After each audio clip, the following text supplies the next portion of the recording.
महाराष्ट्र सरकारला विनंती करते की आपण सगळे राजकारण बाजूला ठेवून दादा ज्याच्यातून दादाचा ॲक्सिडेंट झाला, हत्या झाली, जे काय झालं असेल, जे काय, माझा आरोप कुणावरही नाही, माझं एवढंच म्हणते की जे मुद्दे रोहित पवार पोटतिडकीनी राज्यासमोर देशापर्यंत मांडतायत त्याची पारदर्शक इन्क्वायरी व्हावी हा शब्द माननीय मुख्यमंत्र्यांनीही हा असेंब्लीमध्ये दिला आहे, जो तुमच्या चॅनलवर मी पाहिलेला आहे. त्याच्यामुळे आमची महाराष्ट्राच्या मुख्यमंत्र्यांकडून अपेक्षा आहे की ज्या मागण्या रोहितनी केलेल्या आहेत त्या त्यांनी तातडीने हाय प्रायोरिटीवर कराव्या. कारण का मला आठवते की याची एक इन्क्वायरी होणार होती, तर त्या इन्क्वायरीचं काय पुढे झालं माझ्या तरी कानावर वाचनात किंवा तुम्हाला कुणाला कळलंय का की ती इन्क्वायरी सेटअप झाली, त्याचं अध्यक्षपद कुणाकडे, दादाला जाऊन 2-2.5 महिने झालेले आहेत आता.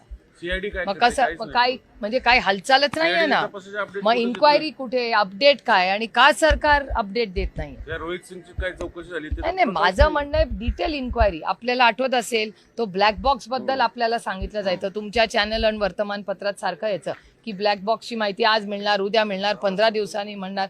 किती दिवस झाले? ब्लॅक बॉक्सचं काय झालं? मग मध्येच एक अफवा आली की ब्लॅक बॉक्स जळाला. अरे दादाचे फोन सापडले तर ब्लॅक बॉक्स का नाही सापडणार?